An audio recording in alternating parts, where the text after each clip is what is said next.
katra vietējā kopiena savu projektu nosaka uz šīm iedzīvotāju vajadzībām, jo neviens ne Rīgā, ne citā vietā nezinās to, kas ir vajadzīgs konkrētā kopienā. Projekta mērķis bija palīdzēt Eiropas kopienu iedzīvotājiem vairot savu labsajūtu, labklājību, justies kā savas kopienas locekļiem un vienlaikus ar Eiropas cilvēkiem. Latvijas specifika ir tā, ka mēs pievēršam uzmanību mazajām lauku kopienām. Briežu ciemata cilvēki, tāpat kā lielākā daļa vispār Latvijas lauku iedzīvotāji sapņo par to, lai varētu palikt tur, kur viņi ir, lai viņu dzīve būtu pilnvērtīga, lai viņam būtu ko parādīt un atstāt saviem bērniem, lai arī viņu bērni paliek tur, kur viņi ir. Nav daudz cilvēku, bet īstenībā mūsu pagastā cilvēkiem arī vajadzīgs, lai viņiem būtu tā vieta, kur atnākt, kur viņi varētu sapulcēties, darīt kaut ko kopīgi, iemācīties jaunu. Vajadzības ir dažādas. Runājam ar kolēģi no Kazadongas. Viņiem pagastā ir 1500 cilvēku. Pie mums Briežu ciemā oficiāli deklarējuši 600, bet reāli ir mazāk. Ja varbūt intereses nav atšķirīgas, tad šo projektu realizētāju izpratne par sabiedrības interesēm ir atšķirīga. Mums noteikti vajadzētu apzināties vietējās sabiedrības vajadzības un nevis vispirms uzrakstīt projektu.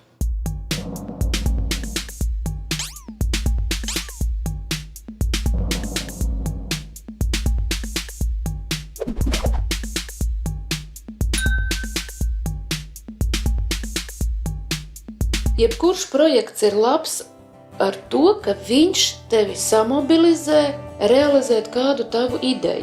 Mēs sanācām kopā un izdomājām ļoti daudz, dabūjām drusku pat rājienu, kad ir pa daudz, bet vienalga mēs palikām pie sev. Bija radošās dienas, sporta dienas, mums tulītās būs kafija ar politiķiem, vecmāmiņas nāks lasīt pasakas uz bērndārzu un sākuma skolu un, protams, izglītojošas lekcijas. Reiz dzīvoja Vistiņa, un viņai bija bērni zālīši. Man vēl tagad vajag pasakas, tad, kad cits ir neru zāles, es izlasu vienkārtīgi pasaku grāmatu, un tās ir laimīgas beigas. Gribu pastāstīt vēl par 2 aktivitātēm. Viena no tām aktivitātēm bija Labie vārdi raiti rakstās. Ka cilvēki, kas gāja garām šīm darbnīcām, viņi uzrakstīja nezināmam brocēnu iedzīvotājiem labos vārdus. Un šos labos vārdus cilvēki pansionātos un vientuļie pensionāri saņems uz valsts svētkiem. Tad vēl bija runājošie akmeņi, kur arī apzīmēja akmeņus, kurus arī mēs izliksim pilsētā kā dekoratīvu elementu. Šoreiz mēs domājam, lai būtu šī ilgspējība, lai mēs tiešām varam izmantot šīs lietas ilgu laiku. Jā, noteikti ideju banka šeit varētu tā kā atvērt, jo atliek tikai pajautāt. Es apzinos to, ka arī šeit brocēnos ir joprojām tādi cilvēki, kuri, ģeniālas lietas ir izdomājuši un kurus mēs vēl neesam dzirdējuši. Kādus 2 gadus atpakaļ es skolēniem biju uzdevusi tādu nelielu projektiņu brocēnu padomu laikos. Un kāds puisis man atnesa savu vecā tēva filmētās filmiņas, ko viņš kā amatieris bija uzfilmējis 70. gados un 80. gadu sākumos brocēnos. Un tad, kad mums nāca šī ideja par brīvdabas kino, es teicu, pat varbūt mēs varam parādīt šīs vecās mazās filmiņas. Uzaicinājām arī tos cilvēkus, kas bija šajās filmās. Atnāca tik daudz cilvēku, par ko es vairāk brīnījos, atnāca jauni cilvēki, māmiņas ar ratiņiem, noskatījās dokumentālo filmu daļu, bija sajūsmā bez gala. Tās emocijas, kas tur valdīja apkārt, kad atpazina, redz, kāds tas ir jaunībā, un tas jau sēdiņu mīris, un pasties, un tur taču tā bija, un kura ir tā māja.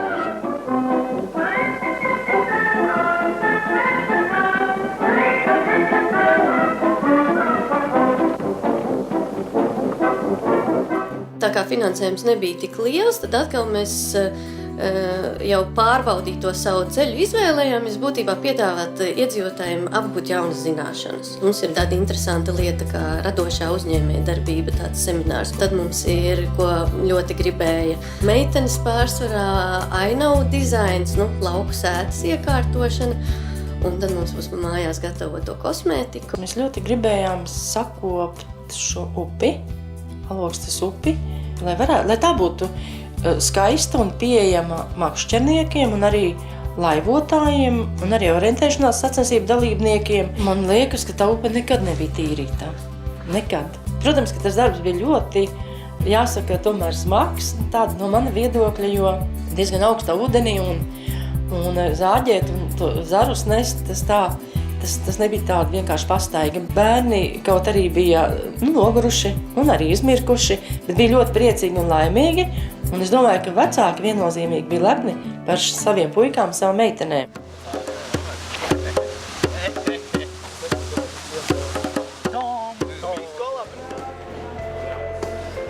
Mēs domājām aicināt arī ģimenēs šķirot atkritumus, lietas, kas liekas, kuras varētu piedzīvot otro mūžu, kopīgi vākt. Spriest par to, kā viņas liederīgi varētu izmantot turpmāk uz priekšu, kad mēs paskatījāmies, ko vien tik nevar izgatavot, vienkārši fantastiski. Mēs bijām pārsteigti arī par to ieinteresētību gan no lielākiem jaunošiem, un, protams, kad mazāki brāļi un māsas mācās, un pēc sākums, ko skolē nāca jau ar savu iniciatīvu, kā piemēram vecus izlietotus varbūt apģērbus, nenest uz konteineru, bet savākt, aiznest uz dzīvnieku patversmi.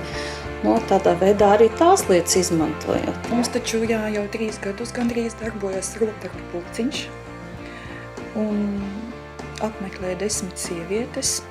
Un mēs tā nolēmām, ka altāra segas tas viss ir iespējams. Tas segas ir vajadzīgas baznīcai, un tāpēc mēs nolēmām. Tam varēsim mežģīnes, kalpos ilgiem gadiem mūsu baznīcā. Ja runāju par šīm idejām, tad tas bija tik ļoti dažādas un ļoti neparastas, un tiešām likās, kā man agrāk kaut kas tāds neienāca prātā. Man ļoti patika Baltās mājas ideja par zeķīšu vadīšanu jaundzimušajiem. Un vēl nedzimušajiem. Man liekas, ka tā ir tik brīnišķīga ideja, kas noteikti būtu jāpopularizē tālāk. Mazais sauc vesels, stiprs, vesels un laimīgs. Baltās mājas seniori.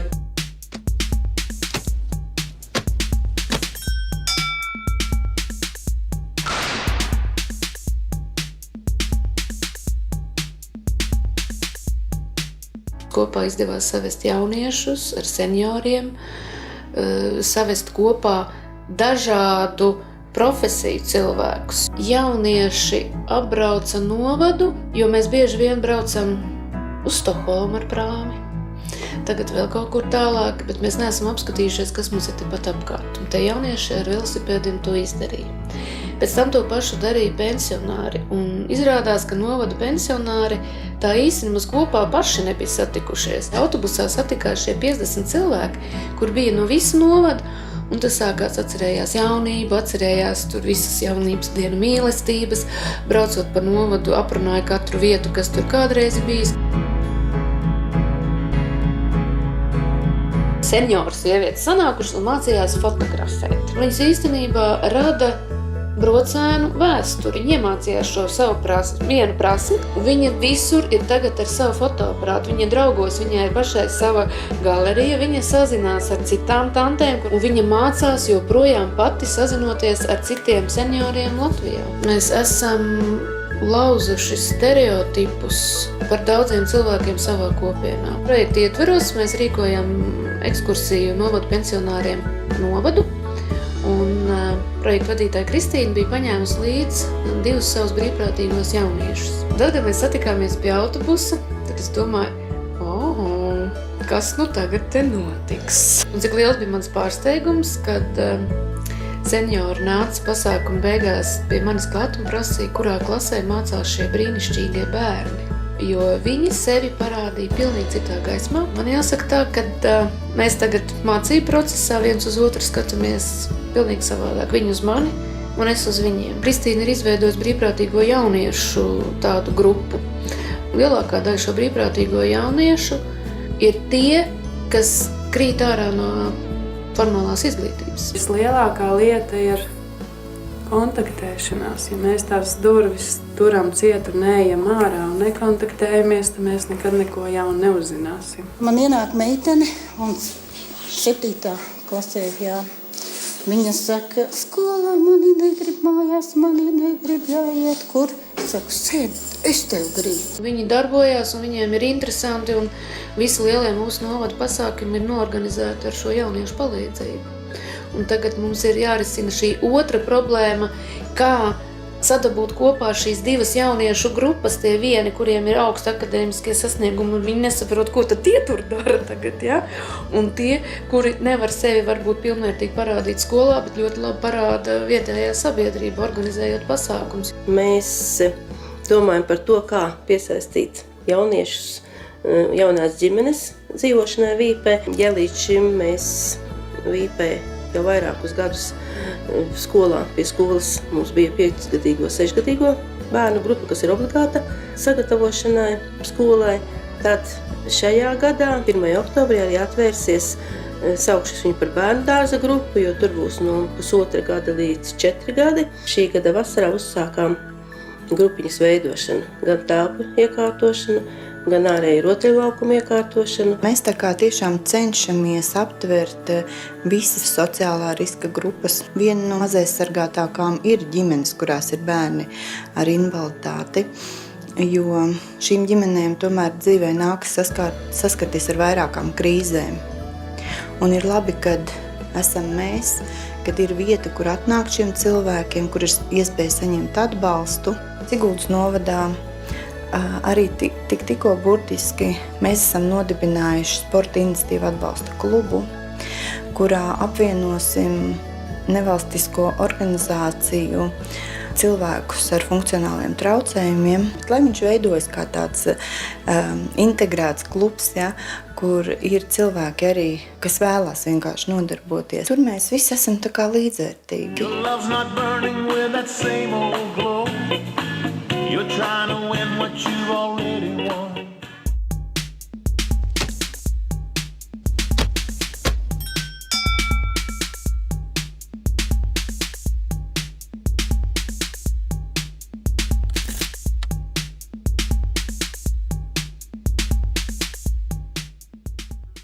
Mēs skaidri iestrādājām divas kārtas vai divus līmeņus. Viens, kad mazās organizācijas sadarbojas savā starpā, ceļ savu kapacitāti un veido tādu visai Latvijai pāri esošu tīklu. Un otrs līmenis, kad katra kopiena strādā pie sevis uz vietas, pamana tos, kuri līdz šim stāvējuši malā, piedāvā to, kas cilvēkiem ir patiešām vajadzīgs un interesants. Tā kā bija tās pirmās tikšanās, ka nevienam īsti nebija skaidrs, kas tagad notiks, kā tagad notiks. Mēs viens otru iespējams, viens otru diezgan pavieši pazinām.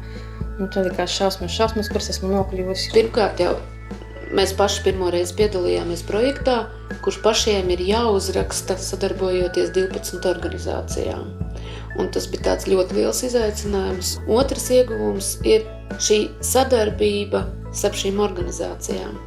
Es domāju, ka šo sadarbību vairs nekas nevar pāraut. Mēs esam jau tik cieši kopā, kad mums ir izveidojušās jau tādas ļoti privātas saiknes. Trešā mācība, es domāju, tas ir paraugs visiem, ka sadarbojoties var izdarīt daudz vairāk nekā, ja šo projektu realizētu viena organizācija. Rezultāts nekad nebūtu tik labs, kā tas ir tagad. Un ceturtkārt, mēs pārklājam Latviju, jo mēs šeit esam no visiem novadiem. Zināmā mērā tas izveidojās arī tāds tīkls, un šīs organizācijas novados ir kā centri, kas var tālāk stāstīt šo ideju, kā var sadarboties. Mēs patiesībā no Viļiekas brīvšķiemas tur rokas stiepina attālumā, tā varētu teikt. Vajadzēja aizbraukt uz Siguldu, lai mēs šeit atrastu viens otru, un tad pie mums arī viņi brauks oktobra vidū. Dalīsimies pieredzi, viņi arī audīs pie mums. Es esmu pārliecināta, ka tas tikai sākums mūsu attiecībām. Man ārkārtīgi patīk, kā teica Dagda, cilvēki bija pārsteigti, ka pie mums kāds brauc ciemos, jo viņi paši maz kur tiek ciemos, bet ka pie viņiem kāds braukt skatīties, ko viņi dara, tas viņiem bija ārkārtīgi liels kopienas notikums. Tas ir jautājums par to, ka lektors vai nodarbību vadītājs nevienmēr ir jāizraksta no galvaspilsētas, bet ka viņš var būt turpat apkārtnē, kurš labprāt to rāda un stāsta citiem, bet neviens jau iepriekš nav jautājis. Jo šos vietējos dārgumus tagad var piedāvāt pārējiem citos Latvijas novados. Ir ļoti vērtīgi satikt tos cilvēkus, kas darbojas dažādos Latvijas novados, un darbojās no sirds, lai palīdzētu cilvēkiem. Laikam jau ļoti lielu spēku dod tieši dombiedri.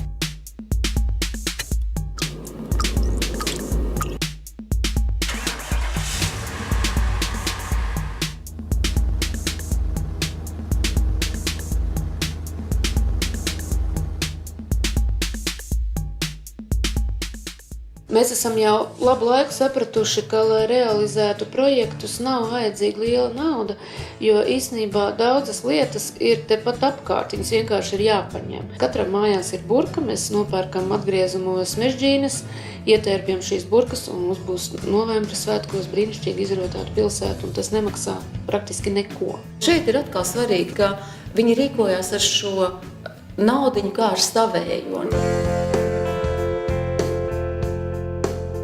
Tas jau neko neprasa, izlikt afišu, lai cilvēki atnāk. Ziemā to var darīt zālē, kur mums ir aparatūra, ja? Nāc un skaties. Man nekad nav bažu par to, ka man būs viss jādara vienai pašai, jo vienmēr pieslēdas cilvēki, kuri ir motivēti darīt labas lietas, tas ir kultūras nams, skola, pagasta pārvalde, jaunieši. Viens no apstiprinājumiem tam, ka šī līdzatbildība ir augusi, es domāju, ir tā Melnzemes krava, kurā vakar tika atvesta, lai šodien varētu stādīt stādus, neprasot ne santīmu. Tas, ka vecākiem, ja mēs vecākiem pazvanām, prasām, vai jūs atnāksiet uz talku, jo mēs jau nevaram pateikt, ka jums ir jānāk. Un vecāki, lai cik viņi aizņemt, viņi atnāk kopā ar bērniem. Arī jaunieši, kuri sapņo par savu ielu vingrošanas laukumu. Viņi negaida šo ielu vingrošanas laukumu nokrītam no debesīm, bet viņi kaut ko mēģina darīt lietas labā. Mums ir veicies ar to, ka katrā pagastā ir līderi, aiz kuriem iet cilvēki. Nevienmēr tas ir pagasta vadītājs. Man pat gribētos teikt, ka mums ir tā, ka mums tie vietējie iedzīvotāji ir tie līderi. Jo, kā mēs sakam, pašvaldība mums ļauj strādāt. Mums ir ideja, kā iedzīvotājiem, mēs viņu realizējam un iepazīstinam novadu pašvaldību, ko mēs esam izdarījuši. Priekšciemā ir ielu vingrotāji, daži jaunieši. Viņi ar to nodarbos jau kādu gadu. Mums pēc pasākuma bija saruna. Izrādies, ka viņiem ir savāktas schēmas par to, kā būtu jāizskatās ielu vingrošanas laukumam, ja viņiem realitātē tāds laukums būtu. Tad mēs sarunājam, ka mēs meklēsim speciālistu, kurš veiks aprēķinus, cik tas ielu vingrošanas laukums varētu izmaksāt, un mēs meklēsim ziemā finansējumu. No novada pašvaldības vairāk gribas tādu tiešām patiesu interesi par to, ka novadā ir biedrības. Gan pašvaldība, gan biedrības strādā ar vienu mērķi – uzlabot dzīvi novadā. Jautājums, līdz cik daudz pašvaldība to ir apzinājusies. Ja ir vēl bagāta pašvaldība, tad ir labi. Un ja viņi sadzird, ko saka organizācijas. Ja arī pašvaldībai ir ar tiem līdzekļiem tā kā ir, ka nevar tur atļauties, tur maksāt tur lektoriem, nodarbībām, sazin kam vēl, tad ir jāiztiek kā ir. Un tāpēc šādi mazie projektiņi viņi ir būtībā tādām mazām vietiņām kā mēs. Viņi ir gandrīz vai tāda dieva dāvana, jo tev ir labi, tas finansējums nav liels, bet tomēr tu vari uztaisīt 1, 2, 3, 4, 5 interesantas lietas. Un tas ir liels iegums, jo pat jau ir tā, ka es jūtu, tie cilvēki tā kā sāk gaidīt, ka kaut kas atkal varbūt būs, kaut kas interesants.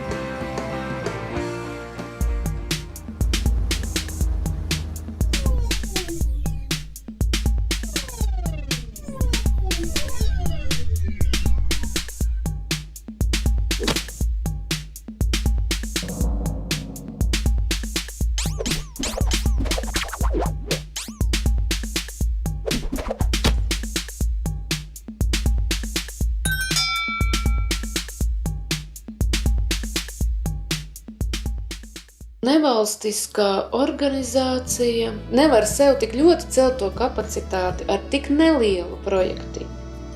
Bet ar tik nelielu projektiņu var panākt diezgan daudz ceļot iedzīvotāju aktivitāti. Bet nevalstiskai organizācijai savukārt tas ir ļoti svarīgi, lai atkal no jauna šīs nevalstiskās organizācijas biedri saņemtu spēkus, jo šīs iedzīvotāja emocijas, tas ir milzīgs virzītājs spēks. Tā mums arī pašiem bija tāda jauna pieredze, jo mēs tā kā uzņēmāmies šo vadošās organizācijas lomu. Un interesanti bija arī šī sadarbība Mēs nekad nebijām strādājuši tā, ka kopā strādā 12 organizācijas, ar visiem tev ir jāsazinās, gan elektroniski, gan telefoniski. Mums atkal ir viens solīts uz priekšu, ka mēs atkal pārbaudam, jā, mēs šādā komandā labi strādājam, ko mēs varam vēl darīt tālāk. Vairākām biedrībām šis finansējums bija atspēriena punkts, no kura viņi gāja tālāk. Un tagad arī šodien man bija saruna, mums jau ir sajūtas, no kura projekta kas notiek, un tas ir labi. Mums nav jāskaita atsevišķi projekti, mums ir jāzina, uz kurieni mēs gribam aiziet, un tie ķieģelīši jāliek kopā, lai to ceļu nobruģētu. Mēs arī ceram, ka nākošie projekti varbūt būtu tieši sadarbībā, jau starpvalstu ar starp kopienu sadarbība, teiksim, Kazdanga un kāda cita valsts, kam mūsu ir interesanta mūsu kopiena, mūsu vide.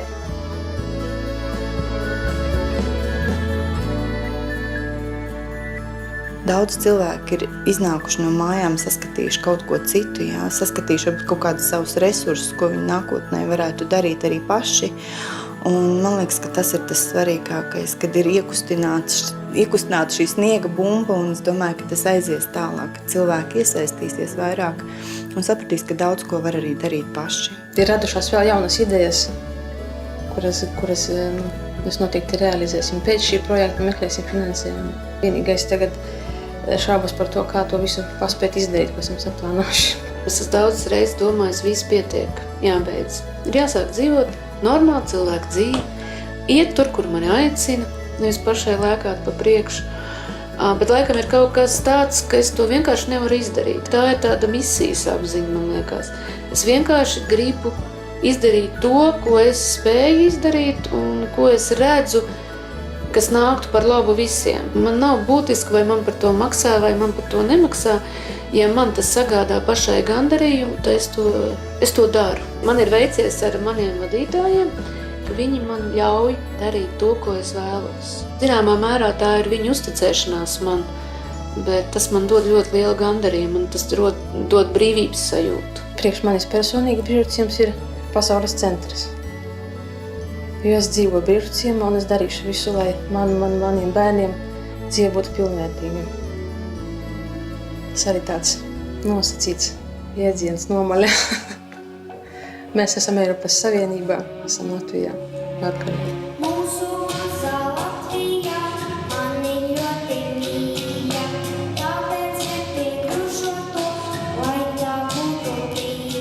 Man aug 4 bērni, un es arī viņiem gribu parādīt, ka nevajag sēdēt rokas klēpī salikuši un šīkstēt, cik slikti ir.